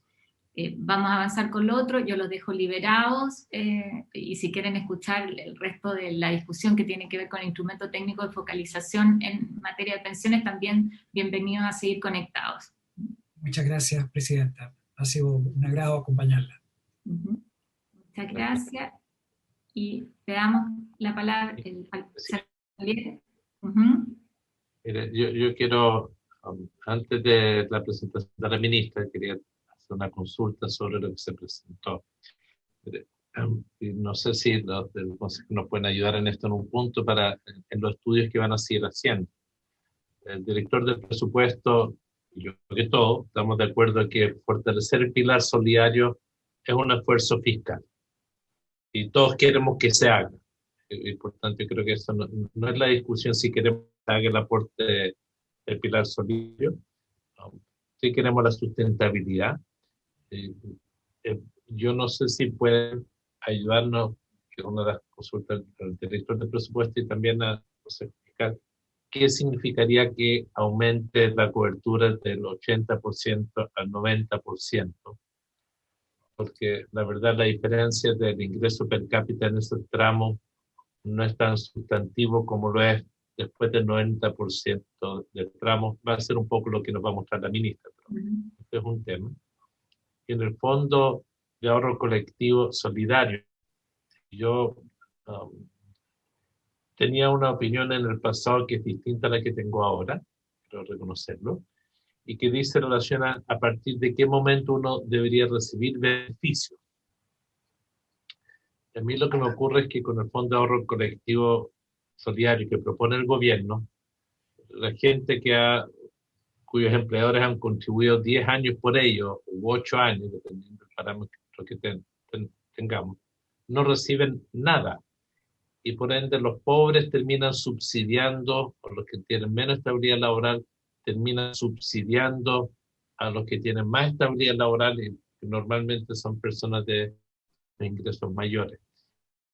Mi pregunta es, ¿qué pasa si los beneficios, cuán fuerte es el impacto de que esos beneficios que propone el gobierno, que a mí no me gusta, reitero, porque es plano, a mí me interesa que sea progresivo y crezca en el tiempo de acuerdo al esfuerzo contributivo, pero ¿qué pasa si los beneficios uno los recibe con menos tiempo de cotización? ¿Se hace mucho más exigente la rentabilidad o no es tanto? Es para que nos puedan ayudar a los estudios que van a estar haciendo a futuro, para entender si tenemos espacios de movimiento o ninguna, como plantea Matías, que son los parámetros que hay, para ver si es que los aprobamos o no, porque también nos preocupa quizás que no solo con el pilar solidario, hasta que podamos discutir en nuestro contexto lo que era la esencia de la reforma, que es el sistema contributivo. Eso nomás, Presidenta. Pero muchas gracias al Consejo. Sí, ahí yo no le había devuelto la palabra que gentilmente el senador le había dado a la ministra, así que se lo dejamos planteado ahí a Jorge y al resto de los integrantes del Consejo. Y yo creo que también hay parte, nosotros tenemos espacio para revisar el informe y este espacio de conversación también en la próxima sesión junto al director de presupuesto en torno a las cifras. Todavía queda por discutir, eso es lo que quiero plantear en el ánimo de ir clarificando, ¿no es cierto? Le damos entonces la palabra, ministra. Muchas gracias, señora presidenta. Yo le voy a dar la palabra a la jefa de estudios, a Úrsula Schraubhaus, porque este es un tema muy técnico y la idea es que ella lo pueda explicar y hacerle todas las preguntas que ustedes necesiten conforme vaya avanzando la presentación. Adelante. Buenos días, presidenta. Primero que nada quisiera agradecer la oportunidad de presentar esto, de saludar a todos los presentes y consultar si se ve la presentación que estamos compartiendo. Sí, sí se ve. Perfecto, muchas gracias. Como se comentó en la sesión anterior,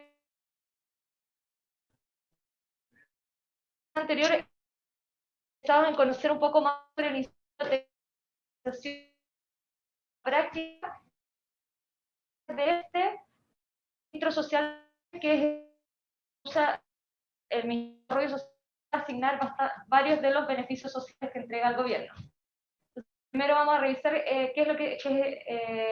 cómo se define el instrumento técnico de focalización, la fórmula de su cálculo, un ejemplo de cálculo de este puntaje, el PFP, que es lo que se usa para determinar quiénes están dentro del 60% más pobre para el pilar solidario, el umbral CACEN que se utiliza actualmente para definir el 60% y diferentes este umbral. Y finalmente las diferencias entre el instrumento técnico de focalización y el registro social de hogares. Entonces, en primer lugar, el instrumento técnico de focalización es un mecanismo que permite evaluar el nivel de pobreza de la población para efecto de asignar los beneficios del sistema solidario al 60% más pobre de la población. Y esto se determina con un puntaje de focalización previsional, que es el PFP, para el grupo familiar que tenga un puntaje menor o igual a los 1.206 puntos. Ese es el corte actual. Me parece que no estás avanzando en la presentación, por lo menos nosotros vemos la carátula nomás. Disculpa. Ahí no. Es que nosotros vemos el avance, pero creo que Miguel, creo que tienes que salir de esa vista para poder correrlo.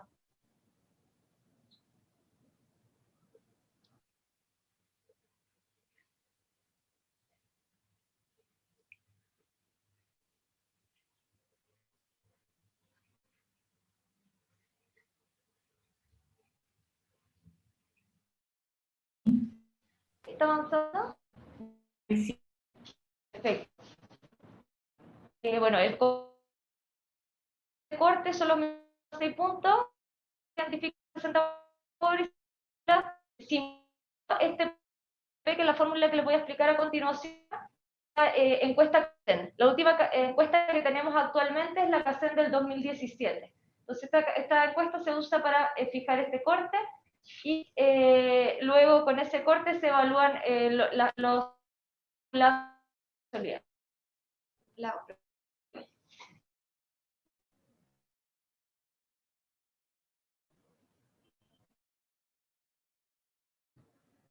algunos problemas acá en el slide. El mouse.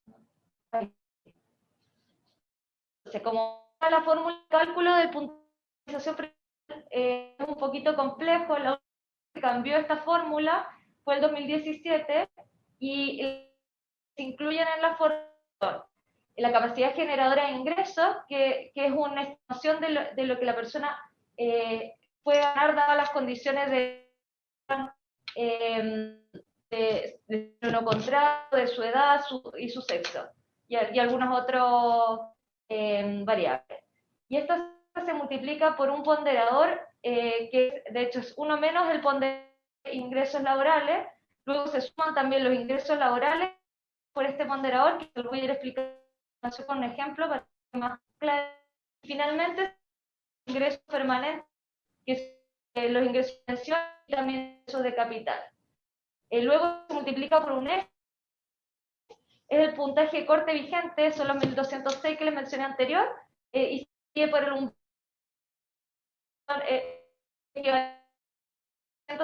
3.495.000 pesos.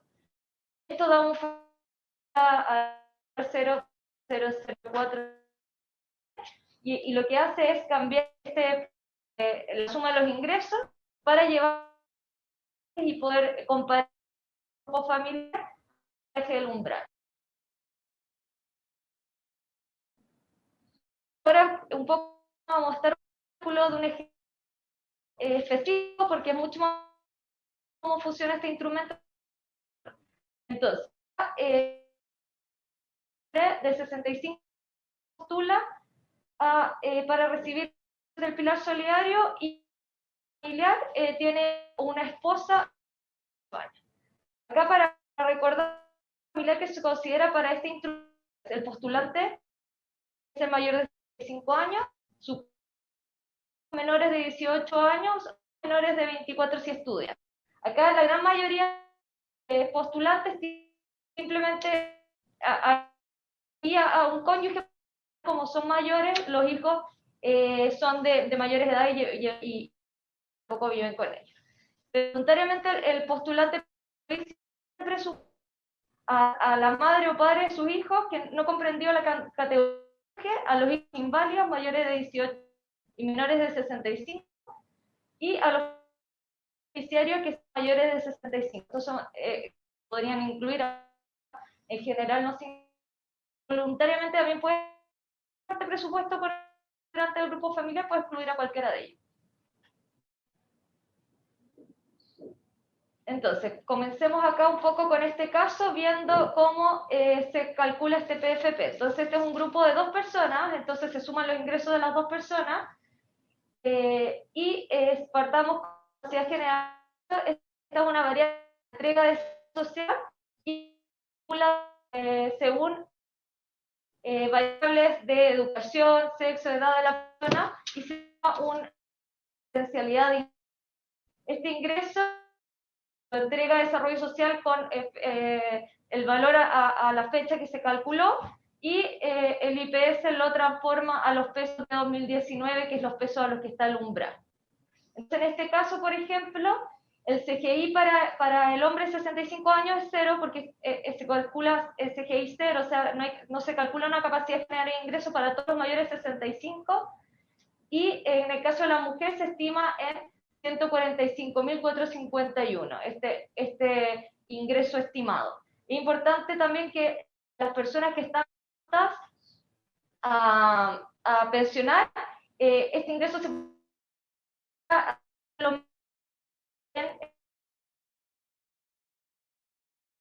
entonces acá vemos el ponderador. El ponderador es no se incluye la capacidad generadora de ingresos para la gente mayor de 65 años o las mujeres mayores de 60, porque ya están pensionadas, y cuando están a 10 años cercanas a la edad de pensión, se calcula un ponderador que va desde 0,1 para 10 años antes de pensionarse hasta 1 cuando la persona ya se pensiona o cumple la edad legal de pensión. Entonces acá vamos viendo cómo en la fórmula se van agregando estos conceptos para calcularse el puntaje. Después, el otro ítem que se agrega en este cálculo son los ingresos laborales. En este ejemplo tenemos que el hombre pensionado no tiene ingresos laborales y en el caso de la mujer tiene un ingreso laboral porque se suman salarios, honorarios y otros ingresos laborales. Y en este caso la mujer tiene un salario de 138.000 y honorarios por 200.000 mensuales. Y estos se agregan para calcular los ingresos laborales de la mujer, que son de 338.000 en este caso. Lo que es importante destacar es que en el caso de los pensionados, o sea, de los mayores de 65, los ingresos laborales se consideran solo si es en el monto que estos exceden de la pensión máxima por aporte solidario. Por eso en el primer caso, el hombre que tenía ingresos laborales por 64.214 se considera 0, porque se le resta la pensión máxima por aporte solidario y así ingreso laboral para este caso no se considera en el caso del mayor de 65. Esto permite que las personas mayores de 65 tengan incentivos a trabajar. ¿Esos 64.000 pesos de dónde salieron? Este es como un caso, lo estamos mostrando, de hecho es un caso real que nosotros tomamos del cálculo de puntaje y lo estamos mostrando acá para que ustedes lo puedan mirar. Sí, pero Úrsula, ¿los 64.000 de dónde salen? ¿Qué son? Son ingresos de honorarios del hombre de 65 años. Uh-huh. Entonces se suman los ingresos y el hombre tiene ingresos por 64.000, pero el puntaje considera 0 porque estos no superan la pensión máxima con aporte solidario. Y en el ingreso 2, perdón, para entender la lógica. Sí, no, está bien. ¿Los 138 de dónde salen? Los 138.000 son los ingresos por salarios, los 128.000 son los ingresos por honorario y 0 son los otros ingresos, que son otros conceptos que toma el Servicio de Impuestos Internos como gratificaciones y otros. Y así llegamos al cálculo de 338.000 para el caso de la mujer, que es menor de 58, entonces no se resta el valor de la P+, y en el caso del hombre a 0, porque sí le estamos restando el concepto de la pensión máxima con aporte solidario. ¿El P+, cuánto está ahora? Perdón, ¿el P+, en cuánto está? No, pero para los menores de... Está más de 338. Para el grupo, disculpa, porque para el grupo de 65 a 70 años actualmente lo damos al tiro.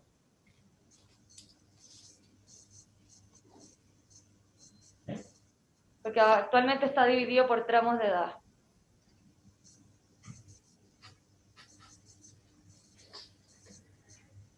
Sí, voy a seguir por mientras, después volvemos al valor de la pensión máxima. Porque para los mayores... Pero podemos usar ahí el valor al que deberían llegar para todos. Actualmente, o sea, vamos a llegar en régimen a 501.000 pesos para todos. Este es como el valor de referencia de la pensión máxima. Actualmente para el grupo de menor edad es un poquito inferior. Después, sí. Después, siguiendo acá este ejemplo de cálculo, se calculan los ingresos permanentes. Estos corresponden a los ingresos por pensiones y a los ingresos de capital. En este caso, este ejemplo, el hombre no tiene ingresos de capital y tiene una pensión líquida del antiguo sistema que es de 122.005 pesos.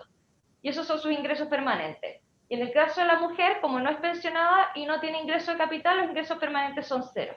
Entonces estos se agregan acá en la fórmula que vamos completando ya con toda esta información.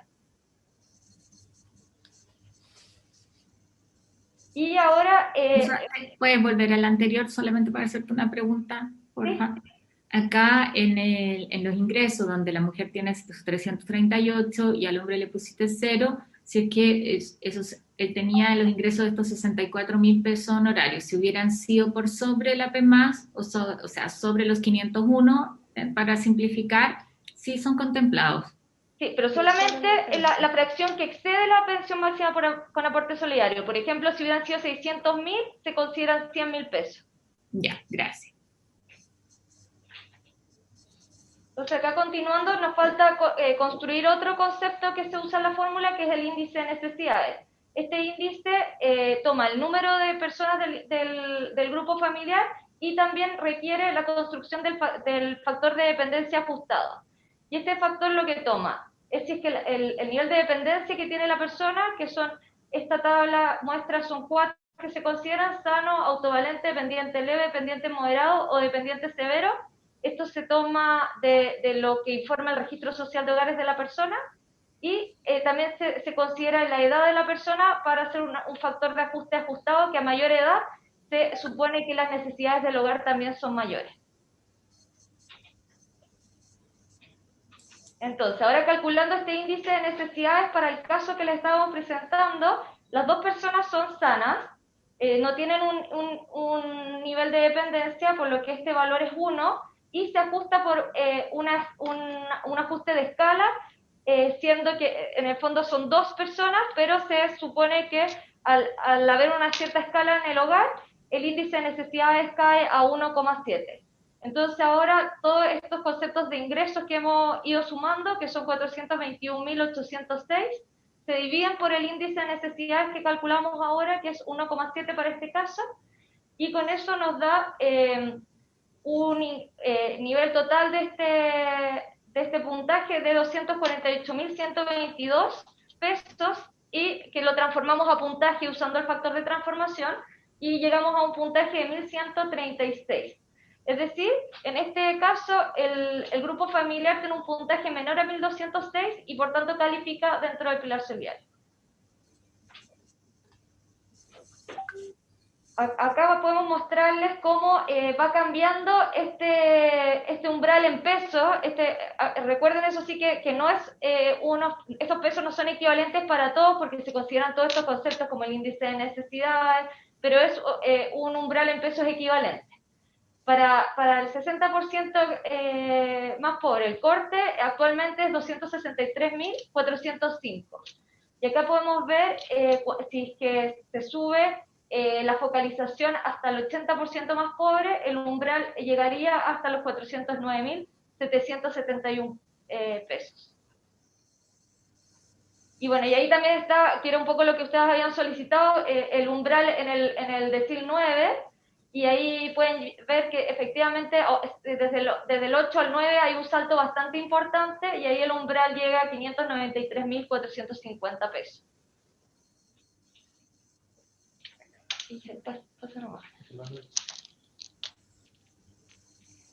Y acá podemos volver un poco al caso y ver qué significa este cambio del 60 al 80 en el caso concreto que estábamos viendo anterior. O sea, sabíamos que este grupo calificaba dentro del 60, pero es importante ver cuáles son los márgenes que tiene. Entonces, en este caso, para mantenerse bajo el umbral del 60%, el caso anterior que vimos, el ingreso de ella, manteniendo la pensión de él constante, no puede exceder los 364.370. En el caso que habíamos visto era 338.000, o sea, podría aumentar 25.000 pesos manteniéndose todavía dentro de la calificación del 60%. Alternativamente, si es que ella mantuviera los ingresos constantes, la pensión de él podría ser un poco más alta, llegando a los 147.986 pesos. Eso es con la calificación de 60 actual. Pero si es que esta calificación aumenta y se permite que el pilar focalice al 80, el ingreso de ella podría incrementarse hasta 613.192 pesos y mantenerse dentro del pilar solidario. Alternativamente, viendo el incremento en la pensión de él podría llegar a los 396.808 y aún así podría mantenerse dentro del pilar. Entonces existe mayor margen, obviamente, dado que se están permitiendo ingresos más elevados para que los grupos familiares se mantengan dentro del pilar solidario. Y ahora, pasando un poco a la comparación entre el ITF y el Registro Social de Hogares. El ITF es el instrumento que se usa para definir quiénes focalizan en el pilar solidario. El Registro Social de Hogares, en cambio, lo usa el desarrollo social para la entrega de otros beneficios sociales. Por un lado, una diferencia importante es el grupo objetivo. En el ITF se usa un grupo familiar acotado, el que habíamos mencionado. General es el beneficiario, su cónyuge y los hijos menores de 18 a 24 años. En cambio, en el Registro Social de Hogares, lo que se usa como grupo objetivo es todo el hogar que comparte un presupuesto. Es decir, si es que el postulante convive con su hijo de 40 años, 45, en el fondo la edad que sea, se incorporan esos ingresos también dentro del instrumento. Y pasando también a qué conceptos de ingreso se consideran, en el ITF se consideran los ingresos formales y los autodeclarados en el Registro Social de Hogares. Se calcula un índice de necesidades para ver las necesidades de este grupo y se calcula un... que está justo al revés. Sí, disculpen, porque el test de medio es del Registro Social, quedó eso dado vuelta ahí, se los voy a mandar como clarificado. Pero incluye la capacidad generadora de ingresos, que era lo que habíamos conversado anteriormente. En cambio, en el Registro Social de Hogares se consideran los ingresos formales y los autodeclarados, también se considera un índice de necesidades y se incluye un test de medio. Este test de medio del Registro Social de Hogares, ¿a qué corresponde? Lo que busca hacer es corregir la condición socioeconómica para ciertos hogares que tienen ingresos mayoritariamente informales, y se excluye, aumenta la condición socioeconómica estimada si es que dentro del hogar los miembros poseen vehículos de alta gama, bienes raíces de alta gama, miembros del hogar con colegiaturas altas y planes de salud de alta gama. Esto un poco para corregir los ingresos formales que se observan por estos otros ingresos y patrimonio. Entonces, ¿cuáles son las diferencias finalmente teóricas? Es que el ITF busca mantener la independencia presupuestaria de los adultos mayores, ya que no incluye dentro del grupo a las personas que pudieran compartir presupuesto, pero tener ingresos, ingresos de ellos mismos. El ITF tampoco considera el patrimonio del grupo familiar, como lo hace el Registro Social de Hogares a través del test de medios, y el ITF busca medir así pobreza de ingresos, mientras que el Registro Social mide vulnerabilidad.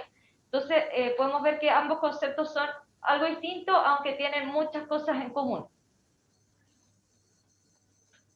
Acá les vamos a mostrar un análisis que hicimos en estudios de la Subsecretaría de Previsión Social, observando los actuales beneficiarios del Pilar Solidario y sus tramos de condición socioeconómica evaluadas según el Registro Social de Hogares. En general se observa bastante coincidencia entre ambos instrumentos, como pueden ver acá. Las celdas pintadas en verde son las que se alcanza coincidencia total, y las que están pintadas en amarillo en el fondo son aquellos grupos que focalizan, por ejemplo, dentro del Pilar Solidario con un instrumento y no focalizarían con el otro, pero que son acotados.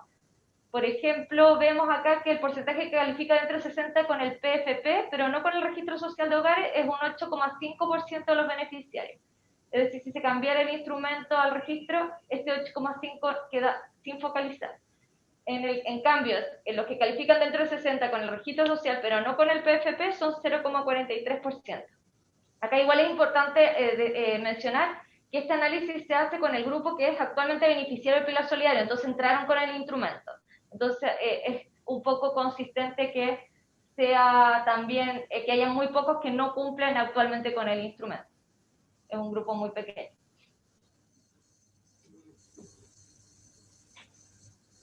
Así que, bueno, eso sería lo que preparamos para esto. No sé si es que alguien tiene alguna duda, un comentario. Sí. Sí, yo quiero hacer muy interesado durante la presentación. Yo quiero agradecerle también el verlo y sobre todo la pedagogía de seguir el ejemplo que facilitó la comprensión. Senador Letelier. Sí, ¿cuál es la causa del salto entre el 80 y 90 tan fuerte? Me gustaría, como estamos viendo una ecuación y no están todos los datos a la vista, me gustaría tratar de entender por qué se produce ese salto. ¿Qué variable es la que más cambia su ponderación? No sé si es el de salud, porque ahí tienen estos parámetros de autovalente o no tanto. ¿Cuál es el que cambia en ese punto? Porque es evidente que ahí se produce un salto como lo ha planteado al presentar la propuesta. Entonces, no sé si nos puede explicar cuál es la causa.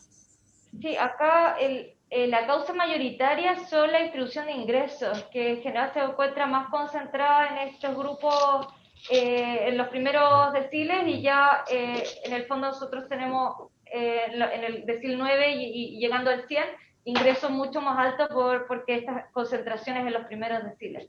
Eso en el fondo... No sé si puede mostrar ese esquema de nuevo, por eso quiero...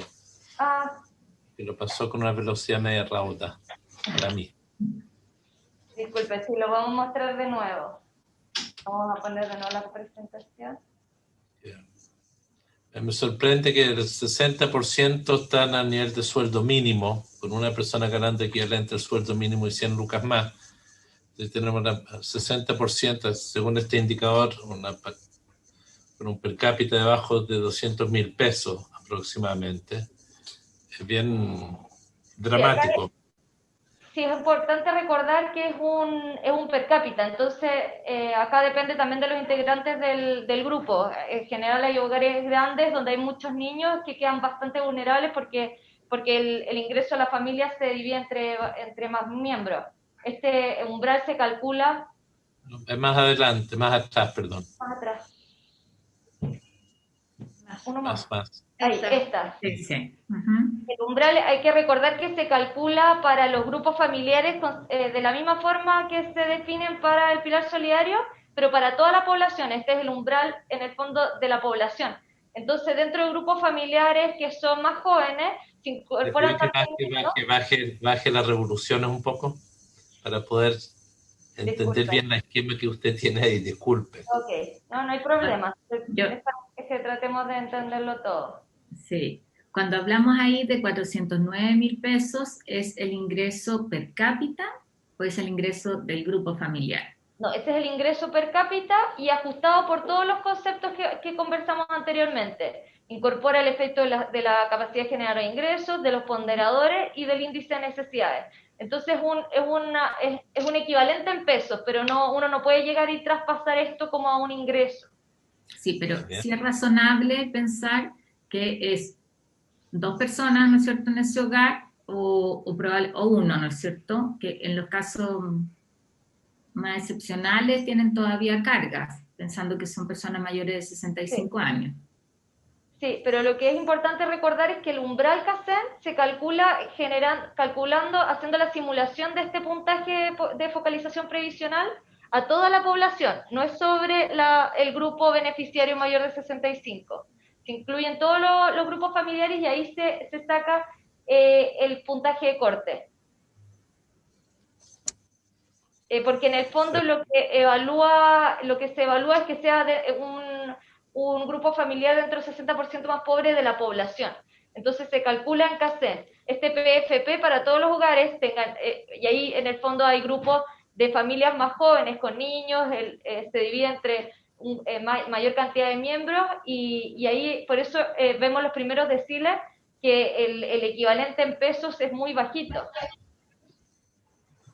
Lo que yo quiero tratar, Presidenta. Sí, senador. A mí ciertos parámetros de focalización a esta altura de mi vida me tienen muy... Usted sabe que yo comparto esa mirada. Muy incómodo. Entonces, cuando me dicen ciertos parámetros de distribución de la pobreza por 90% de las familias, y yo veo que el 90% de las familias tienen este tipo de ingresos, no puedo pensar que es mucha plata. Es mi inquietud, porque no sé cuál es la media de ingresos en Chile, pero está en torno a los 500 y tantos mil pesos. Entonces, hay algo que pasa con esta distribución que me fija ciertos parámetros. Pero quiero entender que aquí hay un factor, el índice de necesidad, entiendo que fue el que se calificó, y que ese varía de acuerdo a cuán autovalente es uno o sano es uno. ¿Es así? Sí, así es. Como lo hemos visto anteriormente, el índice de necesidad ¿Ese parámetro está cambiando según los deciles de la población o es fijo para todos? En general lo que uno ve es que los deciles de la población ya los más altos son en general personas que están activas, son trabajadores, y por tanto los índices de necesidad en general son más bajos, son las familias, pero así que no debiera ser un impacto como son más sanos, como son de ingresos más altos, son más sanos también. Sí, son más sanos también porque la gente son grupos de edades más jóvenes. Entonces el índice de necesidades aumenta tanto con la condición de dependencia, que aumenta con la edad, y también para la gente de menor condición socioeconómica, y también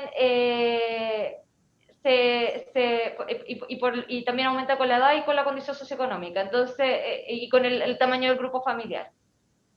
Y si uno aislara esto solo para las personas del país de 60 años y más, porque claro, tenemos una distorsión de jóvenes con pocos hijos, con mejores ingresos. Me imagino que eso es a lo que está aludiendo usted.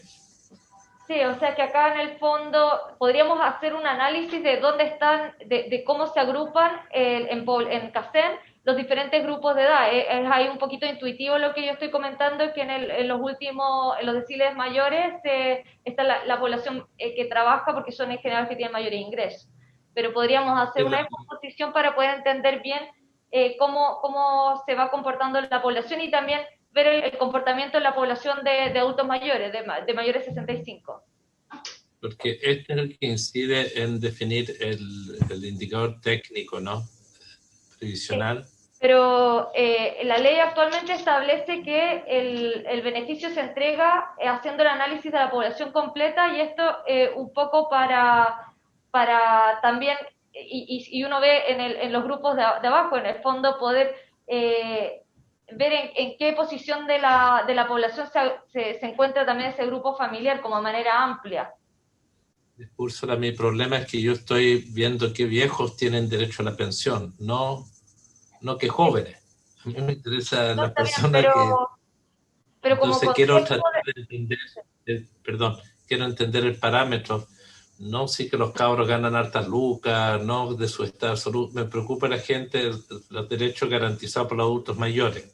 Entonces, cuando aquí me ponen este salto de 409 a 593, y yo pienso, si esto estuviese concentrado en los adultos mayores, yo quiero ahí ver cuántos adultos mayores del 90% para abajo tienen, qué tipo de ingresos, cuántos serían beneficiados, cuáles deberían ser los parámetros. Necesito aislar, quizás usted me está dando me está iluminando mucho, que lo que tenemos que hacer en la ley es eliminar el parámetro que está fijado. Acá, o sea, si nosotros comparamos a los adultos mayores entre ellos, simplemente o sea, el efecto es que, porque actualmente dentro de este 60% califican más del 60% de los adultos mayores. Entonces, si uno los calificara entre ellos mismos, que es un grupo de población que eventualmente, como tiene menos ingresos laborales, más pobres, podría tener el efecto contrario, y eso evitar que los adultos mayores entren al pilar solidario, porque se está comparando en un grupo más similar. Acá tiene la gracia del instrumento de al compararlo con una población más rica, que dentro del 60 o el 80% califique una mayor proporción de los adultos mayores. Si uno sube a los deciles mayores, que es donde se ubican mayoritariamente jóvenes, en el fondo, ahí al aumentar, por ejemplo, al 90, ya estarían dentro casi el 100% de los adultos mayores. Entiendo. Entonces, creo que el efecto es justo al revés. En el fondo, mantenerlos, compararlos con la población activa, permite que los adultos mayores en general califiquen en mayor proporción. En el fondo, llevado en simple, es cuántos adultos mayores en nuestro país tienen un ingreso mayor a 593.000 pesos per cápita. Y prácticamente la mayoría de ellos quedan dentro. Estoy tratando de simplificar porque efectivamente son como dos miradas distintas y tienen su sentido desde el punto de vista de un instrumento de focalización, pero uno se confunde si lo mira, claro, dentro del universo completo. Pero en la práctica, la mayor parte de los adultos mayores, dado el nivel de pensiones que tenemos, deberían quedar cubiertos. Sí, y acá es importante destacar que este es el ingreso equivalente, pero si es que el grupo familiar tiene miembros con altas necesidades de dependencia, el ingreso que pueden tener es mucho mayor que ese umbral, porque se le reconoce una mayor necesidad del hogar. Sí. Yo tengo una pregunta ahí, si el índice de necesidad se usa desde el principio en el instrumento técnico de focalización. Sí, esto ha ido cambiando cómo se ha definido, pero se utiliza, hasta donde yo tengo entendido, desde el principio. Cuando se creó el pilar solidario, entraron automáticamente el primer grupo, que eran aquellos que ya tenían las pensiones asistenciales, pero después se empezó a evaluar con este instrumento de focalización que incluía un índice de necesidades. Una consulta, Carolina. Sí, senador, por favor. Úrsula, ¿tenemos datos de cuántos adultos mayores están en cada uno de estos tramos? Es decir, dado que estos serían los tramos, entendiendo bien a la señora Úrsula, ¿cuántos adultos mayores entran al pilar solidario pasando del sexto al séptimo, del séptimo al octavo, del octavo al noveno? Sí, eso no lo tengo acá, pero lo podemos traer para la próxima sesión. Es importante que hay dos cosas, porque este es el umbral CACEN, y uno puede evaluar cuántos adultos mayores hay dentro de la CACEN, que es como la medición teórica, y dentro del PFP que se calcula. Y ahí cuando ya nos vamos a los PFP, tenemos el problema que para los tramos altos muchas veces las personas no tienen información de este puntaje. ¿Y por qué? Porque como saben que no tienen posibilidad de ser beneficiarios, no tienen el registro social de hogares, tampoco lo han solicitado el beneficio. Entonces, los grupos más altos, que son los que estamos evaluando de aumentar cobertura, tenemos menos información. Pero podemos, en el fondo, con CACEN hacer una estimación. Sí, pero es bien ilustrativo porque en el fondo nos permite decir cuántos de nuestros adultos mayores estamos cubriendo, ¿no es cierto? O sea, estamos en el poder. Y qué tan pobres son nuestros adultos mayores también, en el fondo, aunque cuando... Lo otro que es importante considerar es que cuando uno ya llega a la calificación del 90, esta ya es sobre lo que sería la pensión máxima con aporte solidario. Entonces, si es que el adulto mayor tiene este ingreso por su pensión, probablemente la APS a calcular va a ser 0, entonces hay que considerar ese efecto también. Que el pilar solidario tiene una tasa de retiro del beneficio, entonces ya llegando a los niveles altos de ingresos, los ingresos por pensión son tan altos que las personas, los solicitantes no tendrían un beneficio a calcular. Eso es del pilar solidario. ¿Y el APS corre hasta qué tramo? Aquí no sabemos. No sabemos cuánta gente va a entrar a la APS en amplitud de cobertura, porque este es CACEN, pero tenemos que usar el indicador técnico de pensiones, ¿correcto? Sí. Lo que es estimado DIPRES es que con la ampliación de cobertura del 60 al 80 ingresarían 488.000 beneficiarios, de esos 150.000 aproximadamente son PBS, o sea, no tienen pensión, y el remanente son personas que se incorporarían con un aporte previsional solidario. Y serían 330.000 en teoría, 338.000. ¿Y sabemos de qué tramos son? ¿De qué tramos Porque entrar al PBS, al APS y recibir 5 lucas es bien distinto a entrar al APS y recibir 80. Sí, ahí aproximadamente la mediana de la pensión de este grupo que entra es de 200.000 pesos. Eso equivale a una APS de aproximadamente 177, como aproximadamente 100.000 pesos. Este es el beneficio mediano que va a obtener el APS que ingresa. Ya, pero para estos tramos que entran, de 70 al 80, sí, va a ser bastante menos. No, es que acá hay, como en el fondo, por eso era importante mostrarles cómo se calcula el puntaje, porque hay variedad de casos. Algunos de estos adultos mayores tienen otros ingresos, por ejemplo, ingresos laborales, tienen ingresos de capital, entonces no todos entran con las pensiones máximas de esos tramos de calificación. Pero Úrsula, ahí en el fondo, si nosotros dijéramos universalizamos, o sea, acceder al pilar solidario el 100% de la población. Ya. Tú igual ahí tienes un tope que está dado por la pensión máxima con aporte solidario. En el fondo, eso es lo que te lo fija. Y en la práctica, quienes están en el 9, o sea, en los deciles más altos, ¿no es cierto?, en el 10 y en el 9, van a tener un aporte muy bajo, o quizás cero. Ahí depende de cómo se componga su puntaje, como ya lo mostramos, en el fondo, qué porcentaje es ingreso permanente pensión, que es lo que sí recibe un castigo, y cuáles son de los otros ingresos laborales y otros conceptos como ingreso de capital. Porque si en el fondo ellos están en el 90, pero su pensión no es tan alta, pero tienen un ingreso de capital alto, actualmente no son beneficiarios, pero de entrar al pilar solidario entrarían más o menos alto. Igual como vemos que de ampliar, existen algún grupo que entra que es actualmente PBS, o sea, no tiene una pensión. Y ellos igualmente están en los grupos más altos. Porque aquí solo para ir como cerrando la conversación y a qué apuntamos y qué queremos clarificar con datos, porque cuando ya estamos hablando del 80% de la población, en la discusión está si avanzamos al 90%, en el fondo nos enfrentamos a una decisión más en el mediano plazo y de la construcción de un sistema de pensiones es si vamos a efectivamente mantener el pilar solidario como lo conocemos, con la PBS y P+, y incorporamos a todo, y es por esto ajuste, ¿no es cierto?, actualización de los parámetros que tenemos para los beneficios, o vamos pasando al otro planteamiento que hay, que es la pensión universal garantizada con un beneficio parejo para todos.